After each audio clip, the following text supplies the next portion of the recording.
সকাল থেকে একা হাতে সংসারের সমস্ত কাজ যেভাবে টার্গেট নিয়ে করি, মর্নিং রুটিন ক্লিন। হরে কৃষ্ণ বন্ধুরা, শুভ সকাল। আমি নদিয়া জেলার পাপিয়া। আমার এই ব্লগ চ্যানেলে সকল বন্ধুদের জানাই অনেক অনেক স্বাগত, অনেক অনেক ভালোবাসা। তোমরা সবাই কেমন আছো? আশা করছি তোমরা যে যেখানে আছো সবাই খুব ভালো আছো আর সুস্থ আছো। আমরাও না বেশ ভালো আছি। আজকে হচ্ছে সোমবার, এখন সকাল 7টা বাজে। এখন থেকে তোমাদেরকে সাথে নিয়ে ব্লগটা শুরু করছি। আশা করছি ব্লগটা ভালো লাগবে। আজকের ভিডিওটা এই যে বাসি ঘরগুলো ঝাড় দিতে দিতেই শুরু করলাম। আগে তো রান্নাঘরটা ঝাড় দিয়ে নিলাম, তারপরে ডাইনিংটাও ঝাড় দিয়ে নিয়েছি। আর এই যে এখন চলে এসেছি বাবার ঘরে। বাবার ঘরটা এখন গুছিয়ে নিচ্ছি, দিয়ে একেবারে ঝাড় দিয়ে নেব। আর তোমাদেরকে তো বলি, বাবা কিন্তু অনেক সকালে উঠে পড়ে। ওই যে হকার কাকুরা পাঁপড় নিতে আসে তখন কিন্তু উঠে পড়ে। ওই কাকুদের পাঁপড় দিয়ে বাবা কিন্তু একেবারে চলে যায় বাজারে। আর বাবার অনেক সকালে চা খাওয়ার নেশা রয়েছে, তা চা খেতে কিন্তু বাজারে চলে যায়। আর একটা কথা তো তোমাদেরকে বলি, বাবা কিন্তু বাড়ির চা সেরকম পছন্দ করে না, বাজারের চাই খায়। তবে যাই হোক বন্ধুরা, দেখো গল্প করতে করতে ঘরগুলো কিন্তু সব ঝাড় দিয়ে নিয়েছি। আর এই যে এখন মুছে নিচ্ছি। আর আমাদের ঘরটা শেয়ার করলাম না, বুঝতেই পারছো দুষ্টু ঘুমাচ্ছে, তার জন্যে কিন্তু আমাদের ঘরটা শেয়ার করিনি। দুষ্টু ঘুম থেকে উঠুক, তারপরে কিন্তু একেবারে বিছানাটা তখন তুলে নেব। আর যেহেতু দুষ্টু সরকারি স্কুলে পড়ে, ওই স্কুলে তো মাধ্যমিকের সিট পড়েছে, তার জন্য কিন্তু ওদের এখন স্কুল বন্ধ রয়েছে। আর স্কুল বন্ধ রয়েছে বলে মাস্টাররা কিন্তু সকালে খুব একটা পড়াচ্ছে না, ওই যে দুপুরবেলায় তারপরে বিকেলবেলায় এরকম পড়াচ্ছে। আর আজকে তো সোমবার, সকালে ওর পড়া নেই, তার জন্যে কিন্তু ঘুমাচ্ছে। আর ওর পড়া শুধু সকালবেলায় রয়েছে বৃহস্পতিবারে, জানো। তাই একটা দিনই সকালে পড়া রয়েছে, তা কি করা যাবে, ও কিন্তু সকালবেলা এখন তাড়াতাড়ি উঠবেও না, তার জন্য কিন্তু আজকে বেশি ডাকিনি। ভাবলাম যখন ওঠে উঠবে এই ঠান্ডার ভিতরে। আর দেখো গল্প করতে করতে ঘরগুলো কিন্তু মুছে নিয়েছি। আর এই যখন বাসি উঠানটা ঝাড় দিয়ে নিচ্ছি। বাসি উঠানটা ঝাড় দিয়ে একেবারে স্নান করে নিয়েছি, নিয়ে চলে এসেছি রান্নাঘরে। বাসনগুলো যেখানে থাকে সেখানে রেখে দিয়েছি, জানলাটা খুলে দিয়ে এই যে আমার জন্য চা বসিয়ে দিয়েছি। আর দুষ্টুর জন্য কিন্তু দুধ গরম করে নিয়েছি। দোলই দিদিভাই বলেছে খুব সুন্দর করে পরিপাটি করে সব কিছু গুছিয়ে নিলে, রান্না করে নিলে খুব ভালো লাগলো দেখে। ভাই, তোমার জন্যে অনেক শুভকামনা ও ভালোবাসা রইল। দিদিভাই, তোমার জন্যেও আমার তরফ থেকে অনেক শুভকামনা আর ভালোবাসা রইল। এইভাবে তুমি আমার পাশে থেকো। দুষ্টুকে প্রথমে গরম জল দিয়েছি, তারপরে কিন্তু দুধ দিচ্ছি। আর কি বলতো, সকালবেলায় খালি পেটে দুধ খেলে কিন্তু গ্যাস হয়ে যেতে পারে, তার জন্য কিন্তু প্রথমে আমি গরম জল দিয়ে দিয়েছি, তারপরে কিন্তু দুধটা দিয়েছি। তা দেখো চা খাওয়া হয়ে গেছে আমার, দুষ্টুকেও দুধ খাইয়ে দিয়েছি। তারপরে এই যে বাসি বিছানাটা এখন তুলে নিচ্ছি। সোমা বোস দিদিভাই বলেছে ছাদে বড়ি দিয়েছো, তুলতে খুব ভালো লাগে।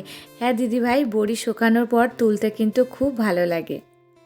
গৌতম দাস আইডি থেকে দিদিভাই বলেছে খুব সুন্দর হয়েছে, ঘর গোছানো, রান্না করা, বড়ি তোলা সব মিলিয়ে দারুণ হয়েছে। থ্যাংক ইউ দিদিভাই, তোমাকেও অনেক অনেক ভালোবাসা।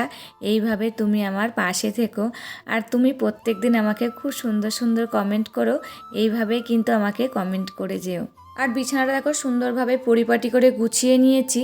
আর তোমরা কিন্তু আমার ভিডিওই দেখে থাকো, আমি কিন্তু সকালবেলায় সমস্ত কিছু পরিষ্কার পরিচ্ছন্ন করে নিই একেবারে। আর দুপুরবেলায় তো অন্য কোনো কাজ থাকে, সেগুলো তো আর শেয়ার করা হয় না। কি বলতো, ভিডিওতে সমস্ত কাজ কিন্তু শেয়ার করতে পারি না, তাতে কিন্তু ভিডিওটা অনেক বড় হয়ে যায়, তার জন্যে কিন্তু আর শেয়ার করি না। আর সুমি দিদিভাই বলেছে বোন খুব সুন্দর লাগলো ভিডিও, তোমার ভাতের থালা সাজানো দেখে আমার খিদে লাগছে।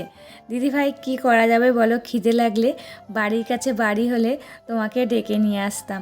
আর তুমি এইভাবে আমার পাশে থেকেও আর ভালোবাসা দিয়ে যেও। আর দেখো এবার সোফাটাও কিন্তু সুন্দর করে পরিপাটি করে গুছিয়ে নিলাম। আজকে কিন্তু কভারটা তুললাম না, এমনি কিন্তু ভালো করে শার্ট করে দিলাম, তা দেখতে বেশ ভালোই লাগছে। তা দেখো ঘরটা কিন্তু গোছানো হয়ে গেল, এবার ঘরটা আর একবার ঝাড় দিয়ে নিচ্ছি। যেহেতু ঘরটা যখনই গুছায় না তখনই কিন্তু হালকা পাতলা কিছু ধুলো বের হয়, তার জন্য একেবারে ঘরটা ঝাড় দিয়ে নিলাম। আর এদিকে দেখো দুষ্টু কিন্তু বই নিয়ে বসে পড়েছে, তা ওকে ভাবছি একটু বই নিয়ে বসাবো। যেহেতু এখন বাড়ি রয়েছে, অনেক কয়দিনই বাড়ি থাকবে, একটু যদি আমি না বসি না ও কিন্তু পড়তে চাইবে না। শারমিন লাইফস্টাইল থেকে বলেছে সকাল থেকে খুব সুন্দর করে কাজ করলে অনেক অনেক ভালো লাগলো। অসংখ্য অসংখ্য ধন্যবাদ তোমাকে, এইভাবে তুমি আমার পাশে থেকো। তা দুষ্টুকে বই নিয়ে বসিয়েছিলাম, তার মধ্যে বাবা ফোন করেছে যে মাংস নিয়ে এসেছি, মনা মাংসটা নিয়ে যাওয়ার জন্যে। তা দেখো দুষ্টুকে কিন্তু পাঠিয়েছিলাম মাংসটা নিয়ে আসার জন্যে। দুষ্টু মাংসটা নিয়ে এসেছে, তারপরে ভালো করে ধুয়ে নিলাম, ভাবলাম একেবারে ম্যারিনেট করে রাখি। আর দুষ্টু বলল মা কটা পকোড়া ভেজে দাও, তা এখন ভাত দিয়ে খাবো সকালবেলায়, তার জন্যে ওকে কটা পকোড়া ভেজে দেবো বলে ভাবলাম একেবারে ম্যারিনেট করে রেখে দিই। তার জন্য দেখো একেবারে মশলাটা করে নিলাম, দিয়ে মাংসটা একেবারে ম্যারিনেট করে রাখবো। আর দুষ্টুর জন্য দেখো কটা পকোড়া ভাজবো, তার জন্য সেই মাংসটাও কিন্তু রেডি করে নিচ্ছি। হ্যাপি হ্যাপি মন ডেলি ব্লগ থেকে দিদিভাই বলেছে খুব সুন্দর হয়েছে ভিডিওটা। থ্যাংক ইউ দিদিভাই, তুমিও আমাকে প্রত্যেক দিন অনেক সুন্দর সুন্দর কমেন্ট করো। তোমাদের কমেন্টগুলো যখন পড়ি না খুবই ভালো লাগে, আর ভিডিও বানাতেও কিন্তু মোটিভেট হই। তা দেখো মাংসটা এদিকে ম্যারিনেট করে রেখে দিলাম, আর দুষ্টুর জন্য কটা পকোড়া ভাজবো বলে তা বললাম ওর মধ্যে একটু বেসন দিতে। ও কিন্তু এখন আর বই নিয়ে বসবে না, যতক্ষণ না খাবে ততক্ষণ কিন্তু আর বই নিয়ে বসবে না। তার জন্য ভাবলাম আগে ওকে পকোড়া করে খাইয়ে দিই, তারপরে ওকে বই নিয়ে বসিয়ে রাখবো। নয়তো তো সারাদিন ঘরের ভিতর ওই যে খেলাধুলা অত্যাচার করতেই থাকবে, একটু খানিকটা পড়লে কিন্তু সেই অত্যাচারটা একটু বন্ধ হবে। আর কি করা যাবে, এখন যেহেতু স্কুলটা বন্ধ রয়েছে একটু অত্যাচার তো সহ্য করতেই হবে। আর এদিকে দেখো পকোড়া ভাজা তো বসিয়ে দিয়েছি, পকোড়াটা তো হয়ে গেল, এরই মধ্যে দুষ্টুকে ডালটা গরম করে ভাত মাখিয়ে দিয়েছি।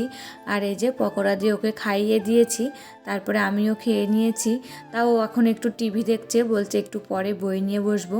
আমি বলছি ঠিক আছে, আমি বাসনগুলো মেজে নিই, তারপরে কিন্তু বই নিয়ে বসাবো। ও তখন রাজি হয়েছে। তা দেখো গল্প করতে করতে বাসনগুলো কিন্তু মাজা হয়ে গেল। তা ভাবলাম ভাতের চালটা একেবারে ভিজিয়ে রেখে দিই, যেহেতু 1 ঘন্টা না ভিজলে না এই চালটায় ভাতটা খুব একটা ভালো হচ্ছে না, তার জন্য কিন্তু ঘন্টাখানিক চালটা ভিজিয়ে রেখেছিলাম। আবার তোমাদের সাথে ঘন্টাখানিক পরেই দেখা করছি। ভাতটা তো এক ওভেনে বসিয়ে দিলাম, আর এক ওভেনে কিন্তু মাংসটা বসিয়ে দিয়েছি।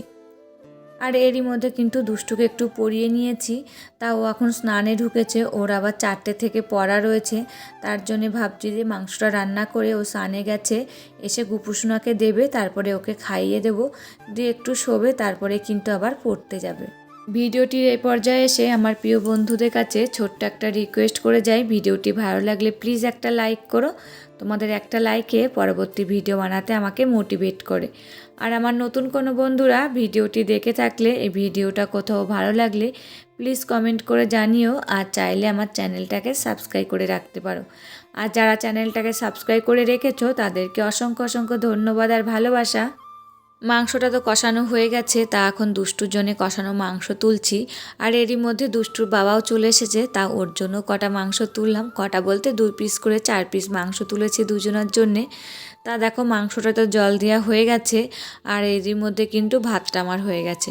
তা ভাতটা উপর দিয়ে নিলাম, আর যে স্ল্যাবটার পরে ভাত তরকারিগুলো রাখি সেই স্ল্যাবটা এখন মেজে নিচ্ছি ভালো করে, আর ওয়ালটাকেও একটু মেজে নিয়ে ভালো করে মুছে নেব। আর দেখবে এক দিন এক একটা ওয়াল যদি আমি প্রত্যেক দিনই মুছে নিই না, যখন ডিপ ক্লিন করব অতটা কিন্তু অসুবিধা হয় না, তখন কিন্তু তাড়াতাড়ি ক্লিন করা হয়ে যায়।